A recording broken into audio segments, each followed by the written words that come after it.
प्रश्न किया था हमसे बाहर। इन्होंने कहा आज हमारा मन संसार की तरफ जा रहा है, मतलब काम आदि दोषों से युक्त हो रहा है। वो इसलिए कह रहा हूँ कि अपने सब साधक है ना इसी लाइन के हैं।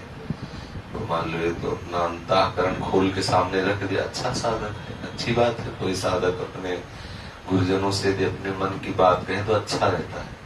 तो बाहर गए, किसने कहा आप जानो हमारा मन जो है सजा रहा है।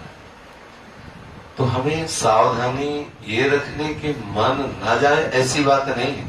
मन तो जाएगा, जब तक पूर्ण रूप से पवित्र नहीं हो जाता तब तक मन संसार की तरफ जाएगा। संसार की तरफ जाए तो जाने दे, विचलित ना हो। मन जाए तो जाने दो, चाहे जितनी उड़ान भरे मन, बिना तन के कुछ कर नहीं सकता। पहली बात तो समझ लो, मन जब कामादि दोषों से युक्त हो उस समय इतनी सावधानी रखनी कि उसके कथनानुसार, मन की प्रेरणा के अनुसार हमें कोई चेष्टा नहीं करनी। तो इतनी बात ध्यान रखनी। और इस समय ऐसी स्थिति में एकांत सेवन न करें, सदैव संतों के बीच में रहे, क्योंकि एकांत में होने पर मन हावी हो सकता है। नए बच्चे, नए साधक, मन पूर्वकृत किए हुए कर्म का स्मरण कराता है और उस सुख की तृष्णा प्रकट करके विवश करता है सांसारिक की तरफ। साधक को चाहिए उस समय उदासीन होकर के नाम सुमिरन करे। यदि नाम सुमिरन न मन बन पावे, मन है उद्दंडता कर रहा है, तो बस इतना देखता रहे कि मन के अनुसार क्रिया न बनने पाए। वो थोड़ी देर के लिए आएगा, ये बराबर स्थिति नहीं रहती।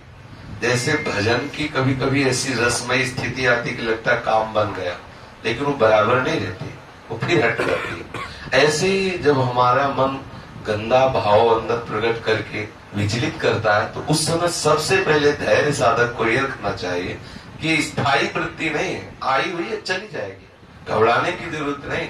एकदम तन्मय होने की जरूरत नहीं कि हाय हमारा मन वैसे दोष से युक्त हो गया, अब क्या होगा, कुछ नहीं। कभी गर्म हवा चलती, कभी ठंडी हवा चलती, आ गया है कामादि दोष मन में आ गए, संस्कारवश, स्वभाववश, संगवश, भोजन, कहीं न कहीं कोई त्रुटि होती है, कहीं न कहीं प्रमाद होता है, ऐसी वृत्ति आया चला जाए। उसके प्रति इतना महत्व न रखे कि आय मच जाए हृदय में। अगर उसके प्रति तन्मयता करोगे तो क्लेश का अनुभव होगा।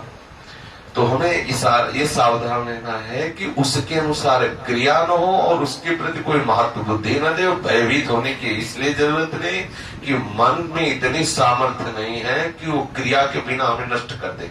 उसमें इतनी सामर्थ्य नहीं, क्रिया होने न पाए, इसलिए साधु समाज में रहे, संतों के संग में, साधकों के बीच में रहे तो क्रिया बनने नहीं पाए। और क्रिया ना बनी तो मन धीरे धीरे धीरे वो अमना होने लगता है।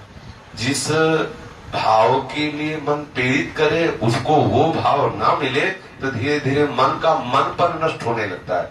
जिस सत्ता के कारण मन कहा जाता है, मतलब संकल्प, भोगों का संकल्प ही मन का जीवित रहना है, भोगों से निसंकल्पित हो जाना ही मन का मर जाना है। तो जब हमारे मन में भोगों का संकल्प बने और उसको पूरा ना होने दे तो मन मरने लगता है, मन अमना होने लगता है। इस स्थिति को सहना ही तपस्या है। बाहर से जल पी के रहना, वायु पी के रहना और आग में जलना और सब बाहर वाली बुले 12 वर्ष खड़े रहना, ये सब बाह्य साधन, इनका विशेष अपने लोगों के हृदय में इनका कोई महत्व नहीं है। वास्तविक तपस्या क्या है? जब हमारा मन प्रतिकूलता का चिंतन करा के जलाता है उस समय साधक को विचलित नहीं होना चाहिए, आनंदित होना चाहिए, उस समय प्रभु के चिंतन में मगन होना चाहिए या धैर्य पूर्वक उस जलन को सह जाना चाहिए। वही महात्मा है, वही इस महारस का अनुभव कर सकता है। विचलित होने की जरूरत नहीं, बिल्कुल विचलित होने की जरूरत नहीं। सबके हृदय में ऐसे भाव आते हैं, धीरे धीरे सबके ठीक हो जाते हैं। भगवान नारद जी ने भी प्रेमा भक्ति का जो सूत्र वर्णन करते हैं उसमें लिखा है कि पहले कामादि दोष तरंग की तरह आते हैं, समुद्रात जाए। अगर हम उनका जो तरंग की तरह उदय हो रहे हैं उनका चिंतन करके वैसी क्रिया ना करें तो तरंग उठी खत्म हो जाएगी। और यदि आपने कहीं क्रिया कर दिया उसके अनुसार तो वही तरंग समुद्र बन जाएगी, फिर पार होना बड़ा कठिन है। समुद्र बन गई तो डूबना ही पड़ेगा। इसलिए साधक को जहां देखे मन में कि काम आदि दोषों की वृत्ति आ रहे, तो जब शत्रु सामने हो तो अगर घबरा गया तो योद्धा किस बात का हो, तो मारा जाएगा। सबसे पहली बात है कि हमारे हृदय में भय नहीं होना चाहिए। काम आया ठीक है चला जाएगा खत्म, उसके प्रति मातृ बुद्धि इतनी नहीं, और भय सावधानी ये रखनी कि क्रिया न बनने पाए। साधकों के बीच में रह करके हमें उस समय एकांत में, नए साधक को एकांत सेवन उस समय नहीं करना चाहिए। जहां मन ऐसे विचलित हो तो संतों के बीच में आ जाए और नाम बाणी आदि में अपने मन को लगावे, धैर्य पूर्वक रहे। कुछ ही समय में नष्ट हो जाएगा, वो चला जाएगा भाव, वो हृदय में स्थित होने वाला भाव नहीं। ये सब आगंतुक है। आगमा पाइनो अनित्यास दास्ते दीक्षस्व भारत, आने जाने वाले, इनका कोई महत्व नहीं। अब इतना घबरा गया कि कहता आप तुम ही संभालो नहीं तो गई गाड़ी। इतना थोड़ी घबराने की जरूरत, कोई बहुत बड़ी बात कोई तुम्हारे हृदय में थोड़ी, तो सबके हृदय में वृत्तियां आती सब। तो साधक यहाँ धैर्यवान रहे, कभी विचलित न हो, कभी भागे ना। ऐसा ना हो कि भागे कि अब क्या करना है, अब हमारा मन तो बड़ा गंदा हो रहा है, ये नहीं।